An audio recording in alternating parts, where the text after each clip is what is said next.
بسم اللہ الرحمن الرحیم. شکریہ جناب اسپیکر. آج اچھا ہوا کہ کم از کم جو بلوچستان کی اس وقت ایک برننگ ایشو ہے اور جو جعفر ایکسپریس کا جو واقعہ ہوا ہے، سب سے پہلے تو ہم اس کی بھرپور مذمت کرتے ہیں اور ہماری جو شہداء ہیں وہ سویلین ہیں، وہ ہمارے فورسز کے جوان ہیں، ان کے ساتھ دلی ہمدردی کا اظہار کرتے ہیں اور یہ سمجھتے ہیں کہ اتنی بڑے سانحے پہ یہاں ایک دن نہیں، کم از کم تمام پارلیمنٹیرین کو یہ موقع ملنا چاہیے کہ اس کے اوپر بات کریں تاکہ اس مسئلے کی تہ تک پہنچا جا سکے. اس موقع پہ ابھی تھوڑی دیر پہلے جو ڈیفنس منسٹر صاحب ہے، ہم توقع کر رہے تھے کہ وہ کوئی بھی بات کرے گا، وہ اس ایشو پہ اپنا جو موقف ہے وہ بتائے گا یا جو واقعات ہے اس کی ڈیٹیل بتائے گا اور پارلیمنٹ کو اعتماد ملے گا. لیکن ان کی دل و دماغ پہ پی ٹی آئی سوار ہے، سوشل میڈیا سوار ہے.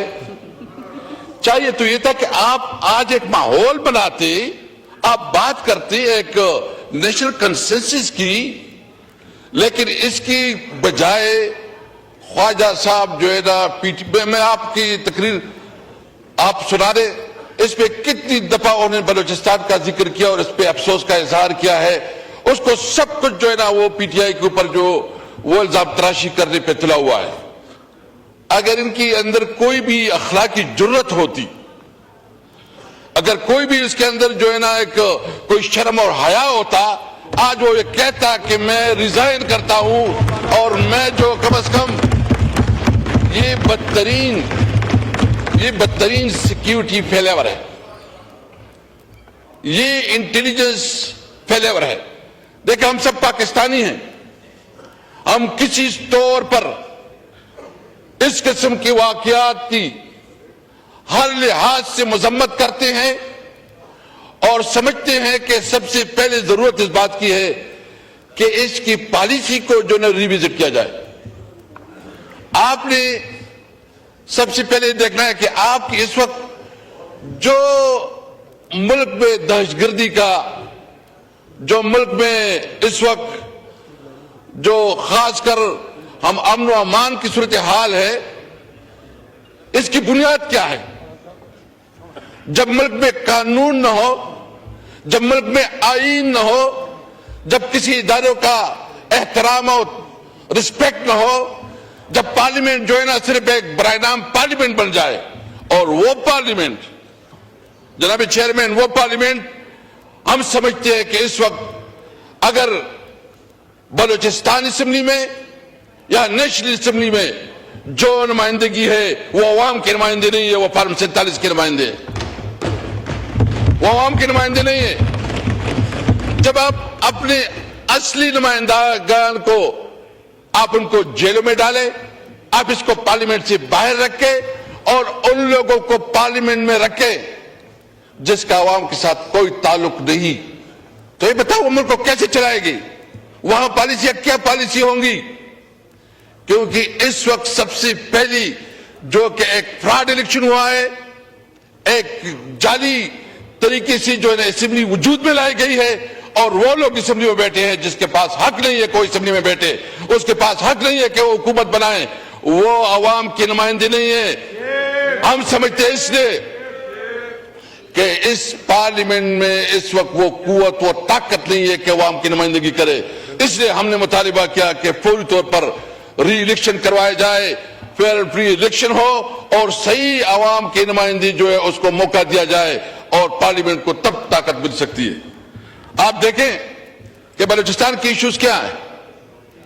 آپ نے کبھی ادھر جو ہے نا، اگر آپ اس کو اپنی نمائندگی نہیں دیتی، آپ اس کے حقوق نہیں دیتی، آپ اختر مینگل جیسے ایک پاکستان اور آئین کے اوپر یقین رکھنے والے کے اوپر، ان کی پوری پارٹی کے اوپر پرچے کرے،